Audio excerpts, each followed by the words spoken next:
The mood of celebration for the International Women's Day. We are discussing how women, the women gender, are challenging every workforce, breaking boundaries from male-dominated jobs and impacting their significance. The theme, as choose to challenge in celebration of Women's Day, is indeed apt and accurate. Well, let's take this discussion further. The CITM president just left, but I have joining me now another woman. She's the Deputy Chief Financial Officer at TVC Communications, Mrs. Victoria Ajayi. Mrs. Ajayi, thank you very much for your time. And happy International Women's Day to you again. Thank you. Yeah, it's no doubt. In recent times, we've seen women. We mentioned Awoshika, a lot of them earlier today. Some talked of Abike Dabiri and all of that. What do you think is changing? Because they are mostly taking this male-dominated jobs. Okay. I think what is changing is, yes, there are a lot of women coming out, but I think there's more enlightenment because of days like this. So let me use myself as an example. 10 years ago, I probably wasn't as enlightened. No one told me, oh, there's gender bias. It's there. The unconscious bias is there, but I didn't really know about it. And in fact, I'm sure I've fallen victim myself on, when discussing certain roles, and you simply just think, just because of how we were brought up, you simply just think it's a man's role. So I think with days like this, more people are getting enlightened. There's more sensitization, and pockets of activities are happening. For instance, here at TVC, we just launched or inaugurated the Women's Network. There are pockets of networks all around the place who then educate, women on all of these things, and seeing women leaders is helping others to aspire. I mean, when you see, what the likes of the people you have mentioned, Ngozi Okonjo-Iweala, when you see, other females in the industry, you are inspired to do better. So, it's a really good way to start the discussion. But many times women are also treated based on gender. And that's something that I also do not like. How do you react to this? Well, the thing is, it's from our childhood. It's the background. And it's not just Nigeria, it's globally. Maybe more in Africa, I don't know, but let's look at our cultural traditions, for instance. Certain traditions just don't see women as the heads of the homes. It looks like if there's a woman who's leading, it means that you're dominating and you are ruling over the man. So we have cultural traditions, we have religious beliefs, where, we say men are the providers, men are the protectors, so women are meant to just stay. So there are different factors to it, and it's really from our upbringing. So to say how do I react, it's really education. We have to continue to be aware, to make people aware that there's a huge gender parity. And the more education, the more enlightenment, the more activities like the one we have today, the better it is for everyone. Because these stereotypes will continue to exist. And actually calling out those stereotypes help. So if we're peers and someone gives this sort of sexist remark, you should be able to subtly but firmly call out that remark. Now, some women will say, well, just me calling out a remark by a friend of mine or by my colleague won't change the world, or it won't solve gender inequality. But you know what? They say little drops make a mighty ocean. True. Start somewhere and do something. Be part of the campaign. Be part of the agenda. Support what other people are doing. And yes, I know the UN report says that it's going to take us 100 years. 100 years? I read that this morning. 100 years to close the gender parity gap if we start to address it. And that's even about 100 years. It may be more. So we all need to do more. There is a lot to be done because in every sphere of life, we have that parity is there. Is it women in politics? Is it in governance? Is it in corporate space? Women in the boardroom? In every area, let alone things like education. There's some areas where children, the girl child, are not even allowed to be educated. It's the boys. So it's tackling it from the grassroots. And the more enlightened people are, and women are, the better it is, really. It's so disappointing. Even looking at the abductions and all of that, it's mostly girls, and it is. This will definitely discourage parents from even pushing their wards forward to school. Now, we've talked about Okonjo-Iweala, we've talked about Kamala Harris, we can go on, and we've talked about you, we've talked about the CITN president, and everybody. But we're looking at Nigeria, where we stand. Yes. Where do we think, when are we going to have a female governor? When are we going to have a female president or even a vice president? Okay, so the question probably shouldn't be when are we going to have it, or are we ready? Because if I reframe it, it's honestly, are we ready? It's a huge, I don't know if there's a yes to that, but I'll say there's some things that are stopping us from getting there. And it's some of the things that I had mentioned before.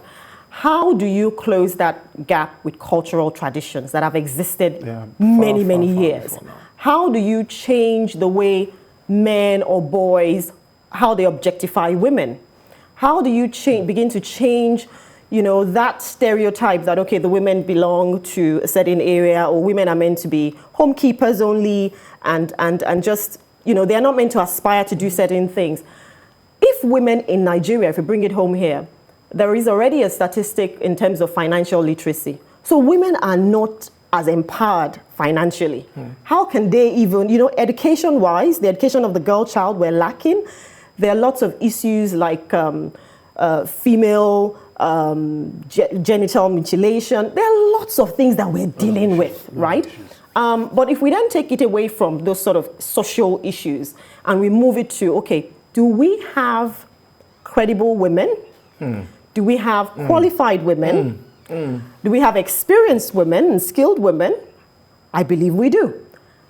But are the men, and do we have other women who would support them to leadership? That's a different question. So it's really, we have the women, but do we have the people who will, go behind them and say, you know what, we're going to vote? Because it's easier said. Yeah, I don't know. We're going to vote for this woman, and they're going to get into leadership and get into presidency. We have so many things. There's several other factors. Like I said, the biggest one for me, I think, is education. Even though we have religious beliefs, we have all these things, but the more women are educated, an educated woman is a powerful force. She's a force to be reckoned with. When you have more educated women and you have more enlightened people, you have more financially free women, and we finally as men begin to understand that we're equal partners, then we may get there. The beliefs that had been put in our minds, even in schools. When we're growing up, men and boys are the ones that would go, parents would push for certain subjects, and they would say, you are doing sciences, you're going to be a doctor. Yeah. Well, you can, you're a homemaker, you can choose maybe something that's light.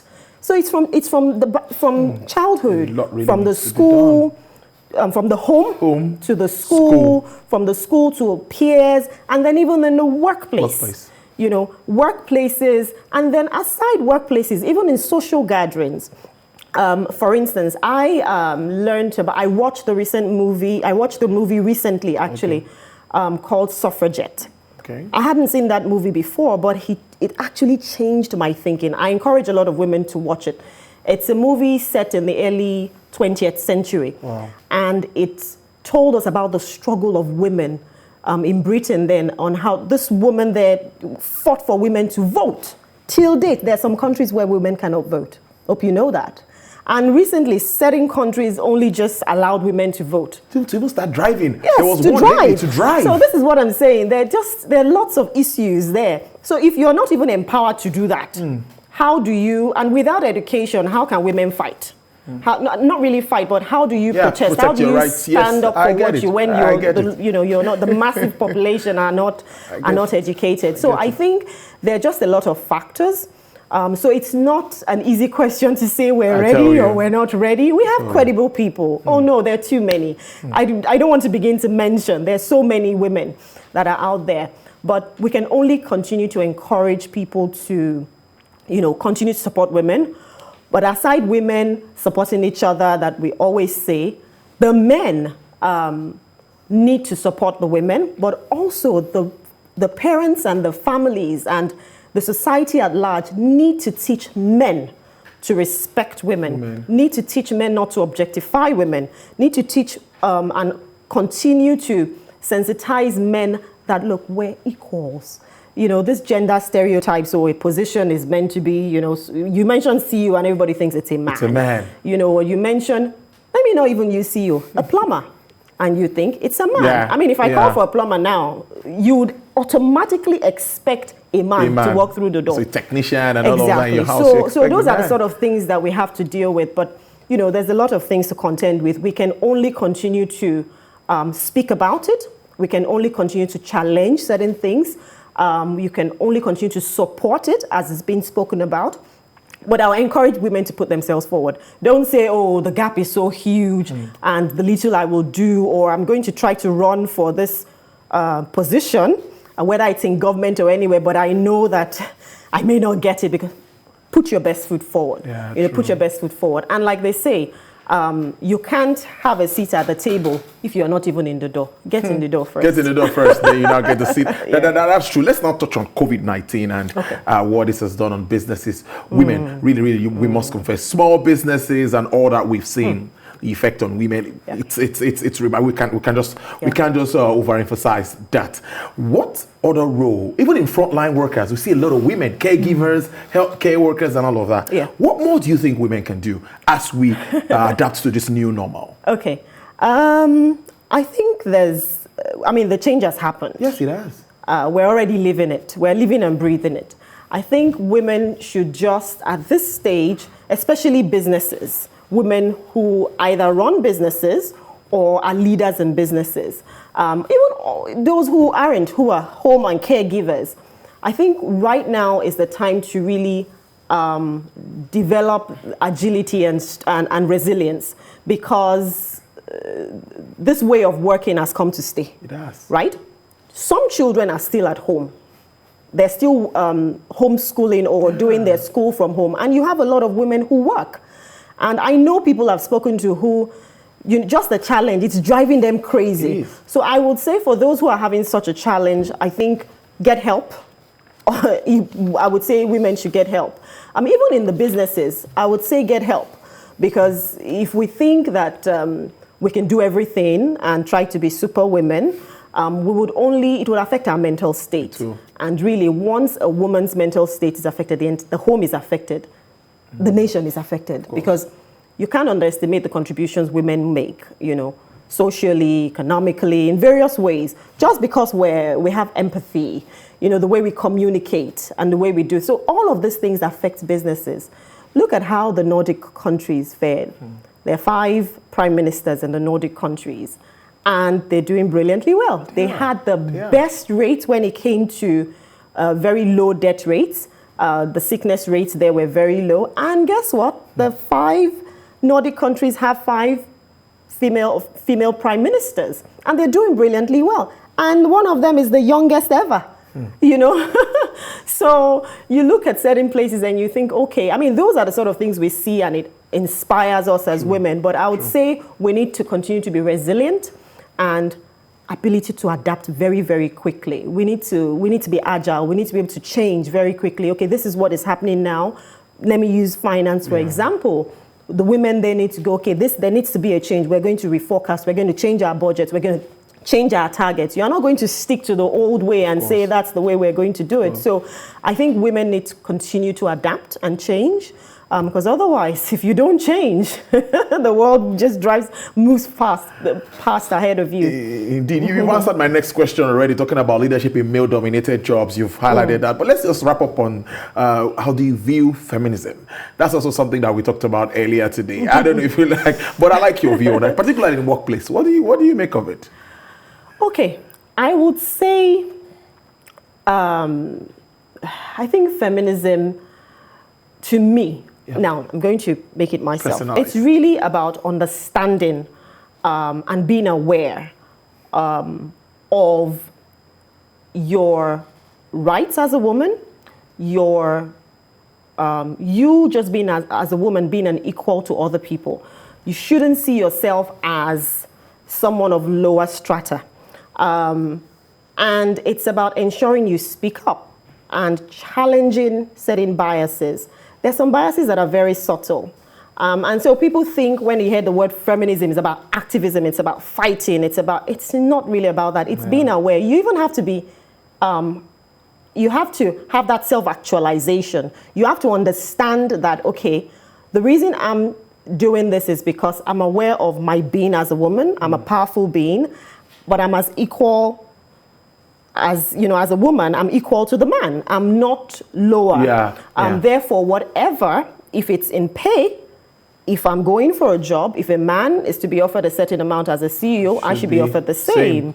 We know that there's an unconscious bias there, and people think, okay, maybe the man should earn more because he's the provider. But who is to tell that the woman isn't the provider of that home? We have a lot of responsibility, please. So that is why we need to ensure. To me, feminism is just being aware, self-actualization of the fact that, look, these things exist. The gender bias exists out there. There are stereotypes out there. Very subtle ones, the unconscious ones, the deliberate ones, Some people don't even know. Which is why you need to be enlightened. I can give a quick example. I remember I was in a meeting many years ago, and I had gotten to the meeting very early. I was the only female in the meeting around the table. And when it was time to take the minutes, Victoria, would you take the minutes, please? And I thought, okay. It's because I was enlightened. Anybody would have gone, okay, they think I am the most valuable person, and would just begin to take the minutes. So I said, okay. The last person who walked into the room, I got here early, can do us the honors of taking. I would like to focus, please, and concentrate on so that I can contribute effectively to this meeting. But it was assumed that the woman's minute taker should really be a woman, because of that secretaries being, people there's a stereotype, okay, women are secretaries. So some are very subtle, but you being aware makes you speak up and challenge those biases. And I think once women know these things, they are better for it. And, we will begin to close that gap bit by bit, bit by bit. We will get there. Drop a word for women as we wrap up. Just drop a word. Okay, so for me, what I would say to women, especially because I'm an advocate of women leaders and encouraging other people to aspire for leadership positions, I would always say that it is actually a myth to think as a woman, to think that hard work will get you that leadership position or will get you to the ladder, just only hard work. Hard work is great. It's propagated even in the Bible and in many other places. You work hard, all our African adages. But there are many other factors. At the moment. There's a place for likability. There's a place for networking. There's a place for strategic thinking. All these are what makes it possible for you to climb that career ladder. So for women, my advice is that do not just think you'll be given or handed a position because you're brilliant or because you're hardworking or because you're intelligent. There are many other intelligent people. What are your social skills? What is your emotional intelligence skills? What are your, what are that? It's not just IQ. There's now there's EQ, there's PQ, now. Political quotient. There are various other things. That's in true. fact, some people are now saying AQ, and I think that's adaptability or agility quotient. Wow. Your ability to be able to be flexible, to be able to change when you need to change. So that's my advice for women out there. It's not just about hard work. It's not just about brilliance. You need to leverage on the other things like networking, strategic thinking, even just how you carry yourself. It means a lot. Means a lot.